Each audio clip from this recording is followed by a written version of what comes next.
السلام علیکم ورحمۃ اللہ وبرکاتہ۔ الحمد للہ رب العالمین والصلاة والسلام علی اشرف الانبیاء والمرسلین، اما بعد، اعوذ باللہ من الشیطان الرجیم، بسم اللہ الرحمن الرحیم۔ وَمَثَلُ الَّذِينَ كَفَرُوا كَمَثَلِ الَّذِي يَنْعِقُ بِمَا لَا يَسْمَعُ إِلَّا دُعَاءً وَنِدَاءً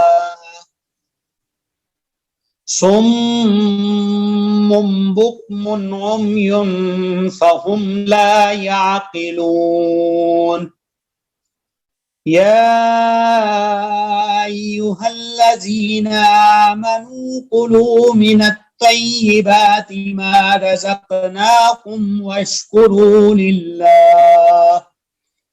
واشكروا لله إن كنتم إياه تعبدون۔ انما حرم عليكم الميتة والدم ولحم الخنزير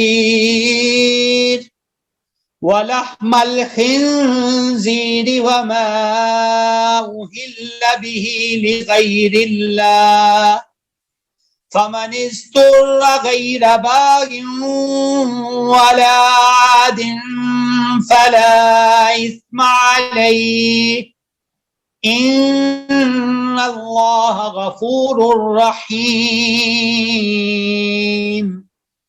ان الذین یکتمون ما انزل اللہ من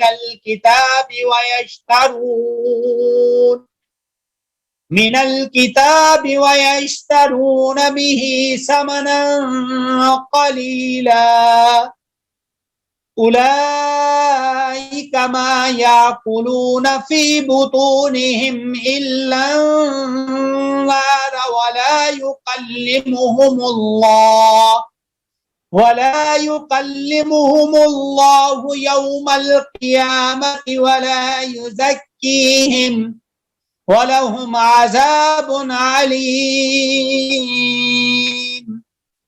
أولئك الذين اشتروا الضلالة بالهدى والعذاب بالمغفرة فما أصبرهم على النار، ذلك بأن الله نزل الكتاب بالحق وَإِنَّ الَّذِينَ اخْتَلَفُوا فِي الْكِتَابِ لَفِي شِقَاقٍ بَعِيدٍ۔ رب اشرح لي صدري ويسر لي أمري واحلل عقدة من لساني يفقهوا قولي، رب زدني علما رب زدني علما رب زدنی علما رب زدنی فہما۔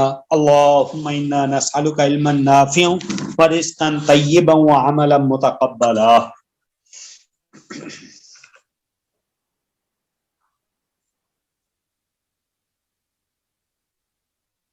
ومثل الذین، اور مثال ان لوگوں کی جنہوں نے کفروا، کفر کیا، کمثل الذین، کمثل الذی، جیسے کہ مثال ہے اس شخص کی جو ینعق، پکارتا ہے، بما، ساتھ اس کے، جو لا یسمع، نہیں سنتا وہ، الا مگر دعا و نداء، اور پکار کے۔ سمن، بہرے ہیں، بکمن، گونگے ہیں، امیون، اندھے ہیں، فہم، پس وہ، لا یعقلون، نہیں عقل رکھتے۔ یا ایھا الذین، اے لوگو، آمنو، جو ایمان لائے ہو، کلو، کھاؤ، من الطیبات، پاکیزہ چیزوں سے، ما، جو رزقناکم، رزق دیا ہم نے تم کو، واشکروا للہ، اور تم شکر کرو اللہ ہی کے لیے، ان کنتم، اگر ہو تم، ایاہ، صرف اسی کی، تعبدون، عبادت کرتے. انما سوائے اس کے نہیں صرف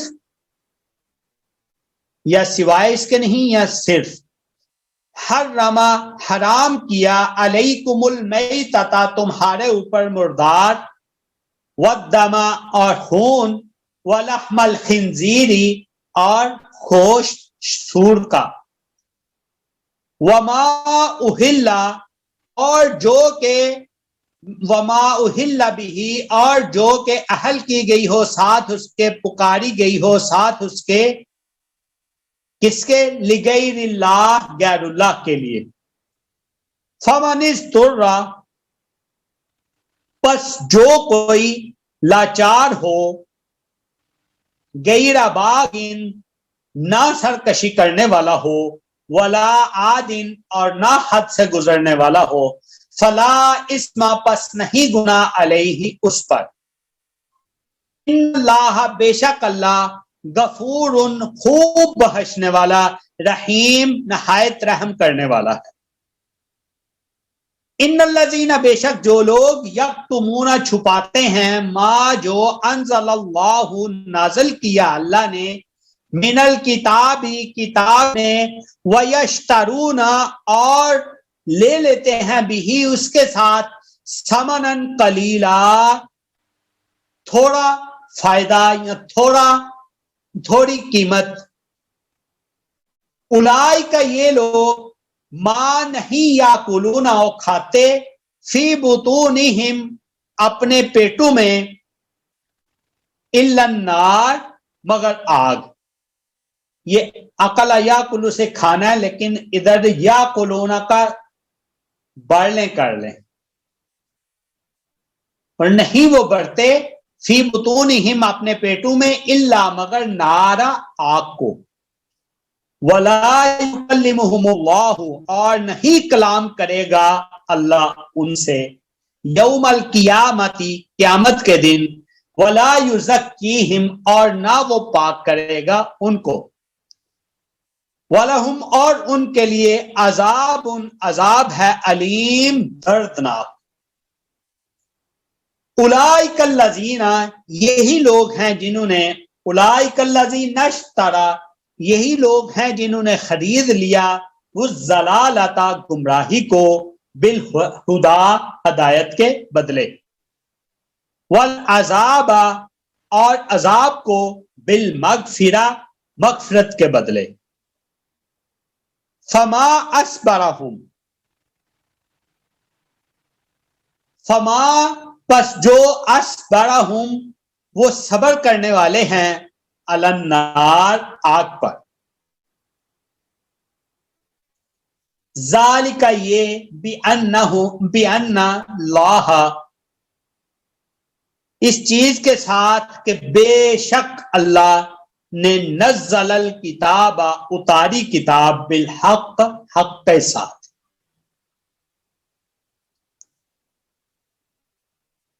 ذالک یہ بأن اللہ اس لیے کہ بے شک اللہ نے اتاری کتاب حق کے ساتھ. وَإِنَّ الَّذِينَ اور بے شک جو لوگ نختلفوا اختلاف کرتے ہیں فی الکتاب کتاب میں لفی البتہ بیچ شقاقن اختلاف کے ہیں مخالفت کے ہیں بعید دور کی. اور جن لوگوں نے کتاب میں اختلاف کیا وہ دور کی مخالفت میں ہے.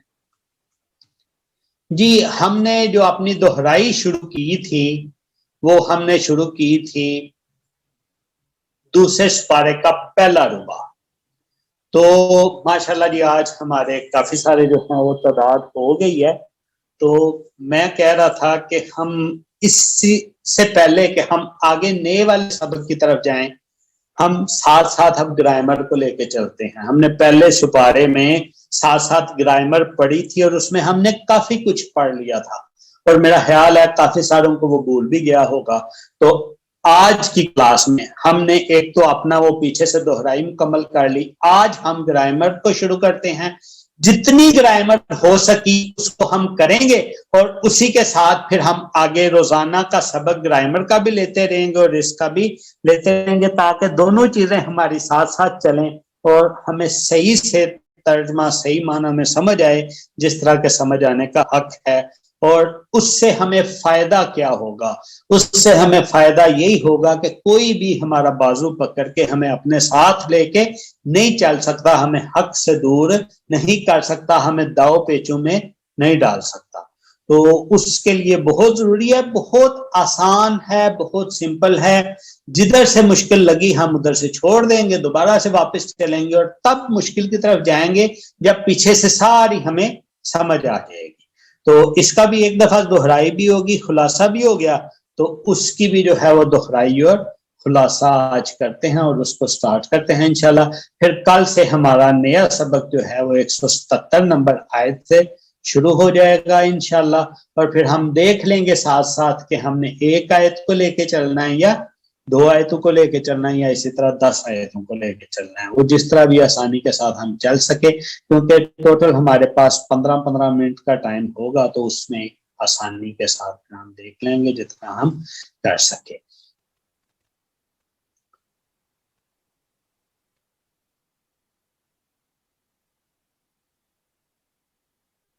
یہ جی شیئر بھی کی تھی، دوبارہ اگر چاہیے ہوگی تو سب کو دوبارہ سے شیئر بھی کر دی جائے گی۔ ایک ہماری 36 صفوں کی ہم نے ایک بہت مختصر سی گرامر جو ہے وہ چنی تھی تاکہ اس کو ہم دیکھ سکیں اور آسانی سے کر سکیں، اور اس میں جو سب سے پہلے ہمارے پاس ٹاپک آیا تھا، دیکھیں جب مصنف لکھتا ہے تو مصنف جو ہے وہ ہمیشہ ٹیگ لائن ایسی رکھتا ہے جو کہ اسی چیز کے متعلق ہوتی ہے جو اس میں موجود ہوتی ہے ایک چیز، اور دوسرا اس مقصد کو شو کر رہی ہوتی ہے جس مقصد کے لیے وہ چیز بنائی گئی ہوتی ہے۔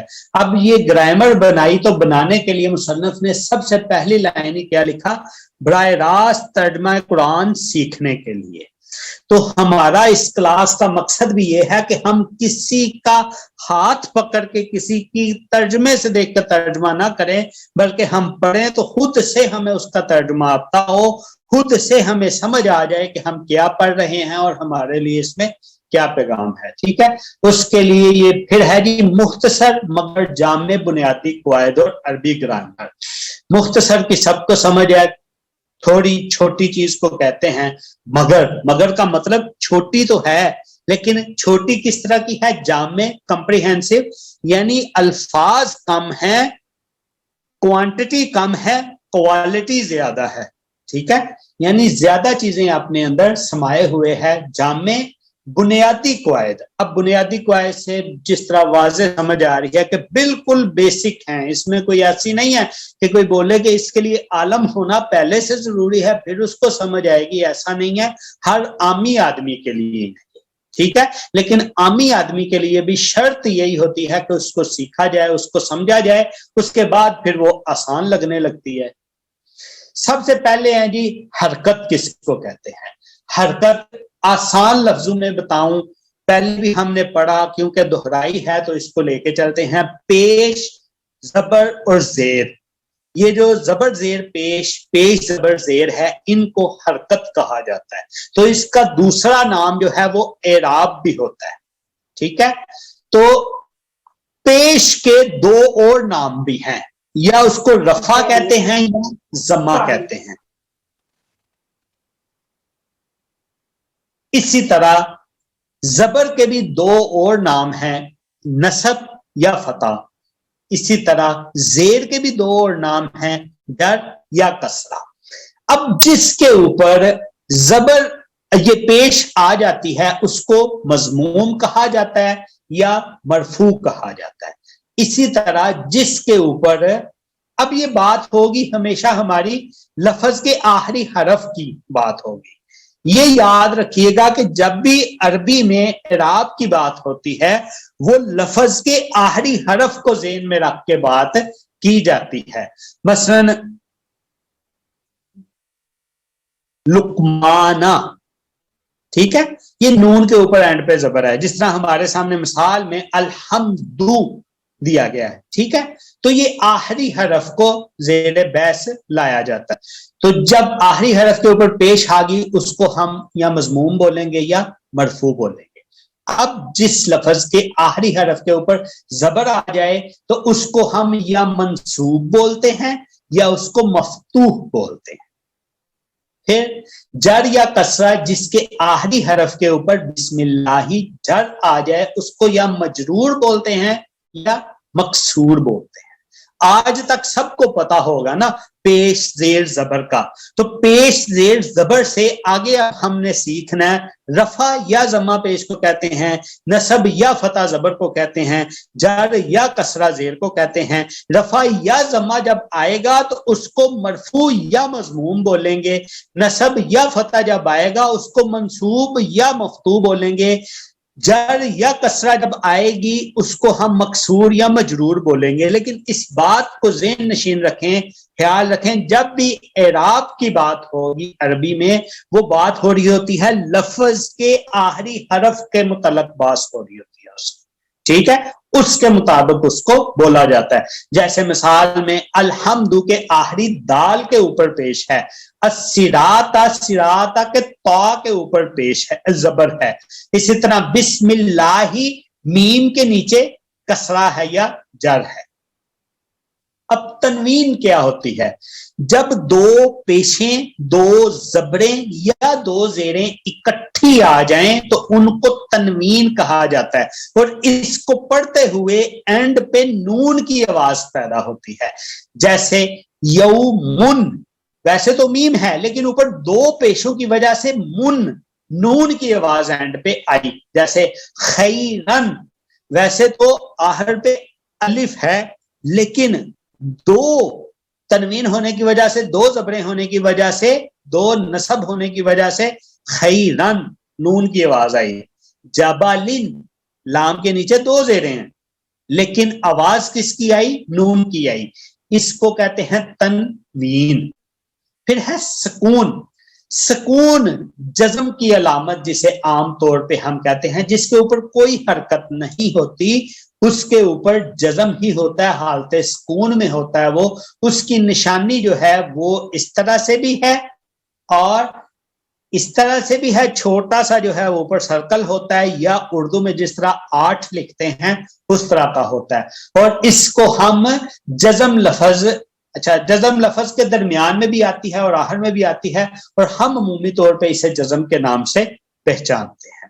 تو اس کو اب کس نام سے یاد رکھنا ہے؟ سکون کے نام سے. ٹھیک ہے. اب ہے تشدید, ایسا حرف جس کے اوپر شد آ جاتی ہے, اور شد آنے سے وہ لفظ ڈبل پڑا جاتا ہے. ٹھیک ہے. جیسے مون ہے نا, تو مون کے آگے دیکھیں MOON مون بنتا ہے, یعنی او 2 دفعہ ہے. اسی طرح سے جب بھی شد آئے گی تو اس کا مطلب ہوگا کہ یہ لفظ ڈبل ہے ادھر. جیسے اس کی مثال میں انہوں نے محمدن دیا ہوا ہے, تو محمدن میں میم کے اوپر کیا ہے؟ شد ہے. تو اس کا مطلب ہے ہم میم کو 2 دفعہ پڑھیں گے. اسی لیے ہم جب محمد کے سپیلنگ بھی کرتے ہیں ہم کیا کرتے ہیں؟ MOHAMMAD یا MUHAMMAD. یعنی محمد تشدید سے ہمیں پتا چلا کہ تشدید میں کیا ہوتا ہے, لفظ ڈبل پڑھا جاتا ہے, 2 دفعہ پڑھا جاتا ہے. اور جس حرف کے اوپر شد آ جاتی ہے اس حرف کو کیا کہتے ہیں؟ مشدد. ٹھیک ہے, اس کو بولتے ہیں پھر مشدد, اور وہ 2 مرتبہ پڑھا جاتا ہے. یہ تھا جی ہمارا سب سے پہلا ٹاپک تھا جو گرامر میں, وہ یہی تھا. ان کو بولتے ہیں اصطلاحات کہہ لیں, ساری تو نہیں ہے لیکن ان میں شارٹ ہوگی. اصطلاحات میں ہم نے دیکھا پیش, زبر, زیر, رفع, ضمہ, نصب, فتح, جر یا کسرہ. ٹھیک ہے. تنوین دیکھی, سکون دیکھا اور تشدید دیکھی. یہ بہت مختصر ہے, یہ اصطلاحات ساری نہیں ہیں لیکن جتنی بھی ہیں, چونکہ ہم نے ادھر پڑھا ہی یہ تھا کہ جامع بنیادی قوانین مختصر پڑھنے ہیں ہم نے, تو یہ مختصر ہم نے یہ اصطلاحات پڑھی. اس کے بعد ہم آگے چلتے ہیں. اب منہ سے کوئی بھی ہمارے لفظ نکلتا ہے نا, کوئی بھی آواز نکلتی ہے, اس آواز کا چاہے کوئی مقصد ہے یا نہیں ہے, اس آواز کا چاہے وہ مقصد ہے یا نہیں ہے اس کو ہم لفظ کہتے ہیں. ٹھیک ہے, اس کو کیا بولتے ہیں؟ لفظ کہتے ہیں. اب جس لفظ کا کوئی مطلب ہوتا ہے اس کی پھر آگے دو قسمیں ہیں. تو یہ پیچھے ہمارا ٹیبل بھی تھا, ہم نے اس کو دیکھا تھا. جس کا تو مقصد ہی کوئی نہیں, بے معنی ہے, وہ محمل ہے. اور جس کا مقصد ہے, با معنی ہے, موضوع ہے, اس کی پھر دو قسمیں ہیں. ایک ہے مفرد, ایک ہے مرکب. ٹھیک ہے, تو ہم آج مفرد کو تھوڑا سا دیکھتے ہیں. مفرد کلمہ, مفرد کا دوسرا نام کلمہ. ٹھیک ہے, جس لفظ سے کوئی معنی سمجھ میں آئے اسے کلمہ کہتے ہیں. یعنی بہت واضح بات ہو گئی, لفظ کی یہ وہ والی قسم ہے جس کی ہمیں سمجھ آتی ہے. اب اس کے پھر تین قسمیں ہیں. آگے تین قسمیں کون کون سی ہیں؟ ایک ہے اسم, فعل, حرف. ٹھیک ہے, یہ اس کی تین مین میجر قسمیں ہیں. اس میں اور بھی نیچے کافی ساری قسمیں ہیں لیکن میجر یہی تین قسمیں ہیں. پہلی ہے اسم ہے, فعل ہے, حرف ہے. میرا خیال ہے, میں دیکھ رہا ہوں ہمارے 11 جو ہے وہ پارٹیسپینٹ ہے. 11 میں سے کم از کم 10 ہمارے پارٹیسپینٹ ایسے ہیں جنہیں اسم کا بھی پتا ہوگا, جنہیں فعل کا بھی پتا ہوگا اور حرف کا بھی پتا ہوگا. اور چونکہ ہمارا مقصد بھی ادھر دہرائی ہے, اس کو ہم دہرائی کرتے ہیں اور اس طرف کر کے آگے کی طرف نکلتے ہیں. اسم وہ کلمہ ہے جو کسی نام یا صفت کو ظاہر کرے. اسم میں دو چیزیں اس نے بیان کی ہیں. ایک کیا ہے؟ نام یا صفت. صفت اب اچھی بھی ہوتی ہے اور بری بھی ہوتی ہے. اب نام جو بھی ہے نا اس کا ایک معنی بھی ہوتا ہے, وہ خود سے اپنا معنی بھی بیان کر رہا ہوتا ہے. مگر اگر میں بولوں نا عمار, تو عمار کا ایک اپنا معنی بھی ہوگا. ٹھیک ہے, یہ کلمہ تو ہے, یہ اسم تو ہے, لیکن اس کے ساتھ اس کا اپنا ایک معنی بھی ہوگا. یعنی اسم میں پھر ہمیں کتنی چیزیں مل گی؟ تین چیزیں مل گی. ایک تو یہ نام ہوگا, دوسرا یہ صفت ہوگی چاہے وہ اچھائی ہو یا برائی, تیسرا یہ ہوگا کہ یہ اپنا معنی خود سے بتا رہا ہوگا. مصنف نے ادھر پھر سے مثال جو ہے وہ دی, محمد تعریف کیا گیا. ٹھیک ہے, یعنی محمد نام بھی ہے اور معنی بھی بتا رہا ہے. معنی کیا بتا رہا ہے؟ تعریف کیا گیا. اسی طرح ہے ارزن, ارزن نام بھی ہے اور یہ زمین ہے, اس کا معنی آ گیا. کمرن, بابن, صادقن. اب یہ صادقن, صادقن یہ اسم کے طور پہ بھی استعمال ہوتا ہے, نام بھی رکھتے ہیں, لیکن یہ صفت بھی ہے. صادق سچا ہونا ایک اچھائی کی صفت بھی ہے. اسی طرح صالحن یہ صفت بھی ہے, لیکن نام ہو یا صفت ہو دونوں اپنا مطلب ساتھ ساتھ بتا بھی رہے ہیں. اس کا نام ہے اسم. اس کے بعد آگے فعل. فعل اب کیا چیز ہے؟ فعل وہ کلمہ ہے جس میں ماضی, حال اور مستقبل میں کوئی زمانہ پایا جائے اور وہ اپنا معنی از خود بیان کرے. یعنی اب فعل سے ہمیں یہ پتا چلتا ہے کہ یہ ماضی کی بات ہے, یہ حال کی بات ہے, یہ مستقبل کی بات ہے. اسم سے ہمیں یہ چیز پتا نہیں چلتی. اسم سے ہمیں صرف نام پتا چلتا ہے یا صفت پتا چلتی ہے. فعل سے ہمیں یہ پتا چلتا ہے کہ یہ ماضی کی بات ہو رہی ہے, حال کی بات ہو رہی ہے یا مستقبل کی بات ہو رہی ہے. دونوں میں یہی ایک مین فرق ہے. ٹھیک ہے, اب جیسے مثال دی مصنف نے, خلق, اس نے پیدا کیا. اب یہ کنفرم بات ہو گئی کہ اس نے پیدا کیا. اس کا کیا مطلب ہے؟ ماضی کی بات ہو رہی ہے. پھر ہے دعا, اس نے پکارا. پھر ہمیں کیا پتا چلا؟ ماضی کی بات ہو رہی ہے. اب یسمعو, وہ سنتا ہے یا سنے گا. مستقبل اور حال کی, یا مستقبل کی بات ہے یا حال کی بات ہے. اگر ہم اس کی ماضی کی بات کریں, یہ ہے سامیا یسمعو. سامیا پھر کیا ہوگا؟ اس نے سنا. ٹھیک ہے, اب ہے یسمعو، وہ سنتا ہے یا سنے گا، یعنی فعل سے ہمیں یہ پتا چلتا ہے کہ یہ بات ماضی کی ہو رہی ہے، حال کی ہو رہی ہے یا مستقبل کی ہو رہی ہے۔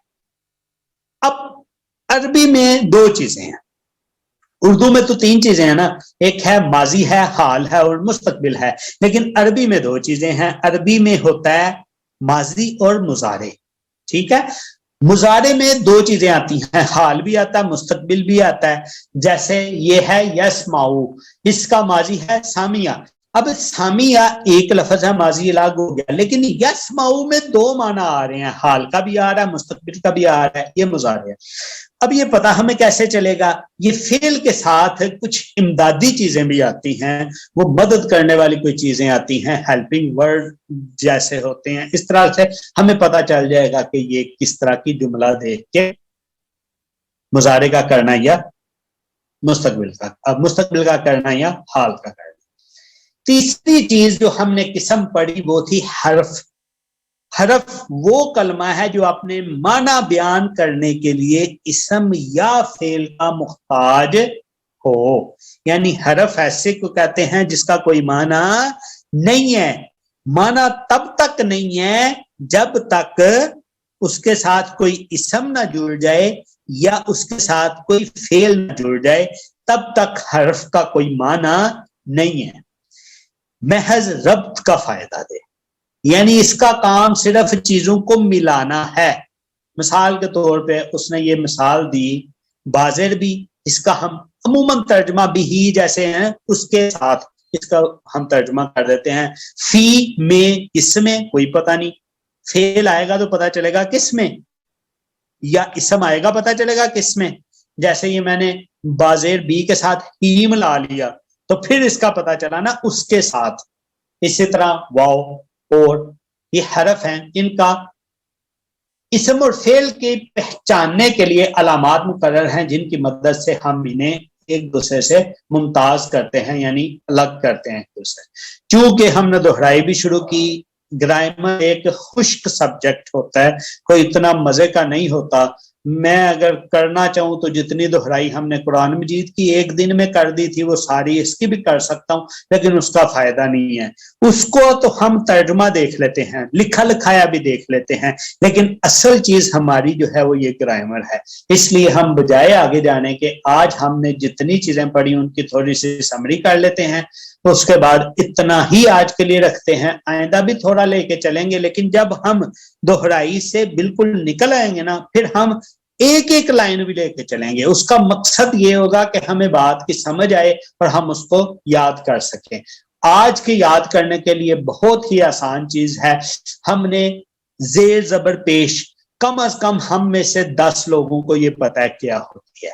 بس ان 10 لوگوں نے اب 7 نام یہ بھی یاد رکھنا ہے کہ پیش کو رفع یا ضمہ بھی کہتے ہیں، زبر کو فتح یا نصب بھی کہتے ہیں، زیر کو جر یا کسرہ بھی کہتے ہیں۔ بس یہ ساتھ میں یاد رکھنی ہے۔ تنوین کا بھی تقریباً سب کو پتا ہوگا، اگر نہیں بھی پتا تو اس کو یاد رکھیں، جب دونوں اکٹھی آ جائیں، 2 زیریں آ جائیں، 2 پیشیں آ جائیں، 2 زبریں آ جائیں تو وہ تنوین ہوگی۔ سکون کا سب کو جزم کے نام سے پتا ہو سکتا ہے، اگر سکون کے نام سے نہیں پتا تو ابھی ذہن میں بٹھا لیں کہ جو جزم ہے وہ سکون ہے، اور جس کے اوپر کوئی حرکت نہیں ہوتی، مثلا جس کے اوپر زیر زبر پیش نہیں ہے اس کے اوپر آٹومیٹکلی وہ حالت سکون میں ہے، ٹھیک ہے۔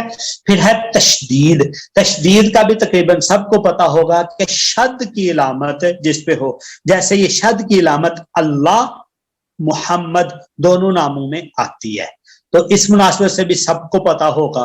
اور اس کا مقصد یہ ہوتا ہے کہ جس حرف کے اوپر آ جائے اس حرف کو ہم نے ڈبل پڑھنا ہے، 2 دفعہ پڑھنا ہے، ٹھیک ہے۔ ابھی تو ادھر تک ہم نے یہ جتنی اصلاحات دیکھی یہ پڑھائی سے متعلق ہمیں نظر آئیں، لیکن یہ حصولی طور پہ پڑھائی سے متعلق نہیں ہے، یہ ہمارے ترجمہ سے متعلق ہیں۔ جب ہم آگے ترجمہ کریں گے ان سے بہت فرق پڑتا ہے، ترجمہ میں فرق پڑتا ہے، یہ ہمیں اصلاحات پتہ ہونی چاہیے۔ پہلے چونکہ ہم نے پڑھائی میں پڑھی ہیں تو ہمیں اس کا پتہ ہے۔ اس کے بعد ایک چیز ادھر انہوں نے ڈائریکٹ مصنف نے مفرد سے شروع کر دیا، لیکن اس میں پھر واپس آپ کو چارٹ پہ لے کے گیا تھا. چارٹ پہ ہم نے اتنے حصے کو دیکھا تھا کہ منہ سے کوئی بھی آواز نکلتی ہے نا اس کو لفظ بولیں گے، چاہے وہ آواز کا کوئی معنی ہے پھر بھی، چاہے معنی نہیں ہے پھر بھی ہم اس کو لفظ بولیں گے. اب اگر تو معنی اس کا کوئی ہے تو اس کو زیر بحث لایا جائے گا، اور اگر اس کا معنی نہیں ہے تو اس کو زیر بحث نہیں لایا جائے گا.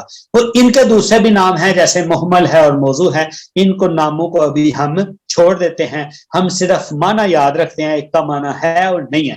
اب پھر جس کا معنی ہے وہ دو طرح کے ہیں، میں ایک سمپلی سمجھا دیتا ہوں. مفرد سے مراد ہم اکیلا بھی لے سکتے ہیں، مرکب سے مراد ہم زیادہ بھی لے سکتے ہیں، یعنی دو چیزوں کا ملاپ بھی لے سکتے ہیں. تو بہرحال ہماری بحث جو ہے ہم نے شروع کی مفرد کی. مفرد کو دوسرا نام جو ہے وہ کلمہ بھی بولا جاتا ہے. ٹھیک ہے، کلمہ ایک لفظ کو کہتے ہیں نا، زیادہ کو کلمات کہتے ہیں. ٹھیک ہے، تو مفرد یہ کلمہ کو بھی بولا جاتا ہے. اب مفرد کی کلمہ کی آگے پھر تین قسمیں ہیں. کون سی ہیں؟ اسم، فعل اور حرف. اس کے اندر یہ جو میں نے باکس بنایا یہ بات ایک کلیئر ہونی چاہیے کہ منہ میں سے جو معنی والا لفظ نکلتا ہے، ایسا لفظ منہ سے نکلے جس کا کوئی معنی ہو، وہ کلمہ ہوگا. اور اس کی تین قسمیں ہیں، اسم ہے، فعل ہے یا حرف ہے.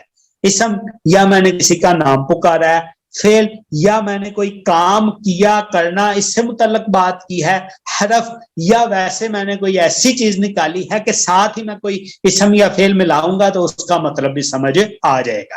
یعنی ایسا لفظ جو میرے منہ سے ایسی آواز نکلے جس کا کوئی معنی ہو، اس کی وہ تین طرح کی آوازیں ہو سکتی ہیں. وہ یا اسم ہو سکتا ہے، یا فعل ہو سکتا ہے، یا حرف ہو سکتا ہے، اس کے علاوہ نہیں ہو سکتا.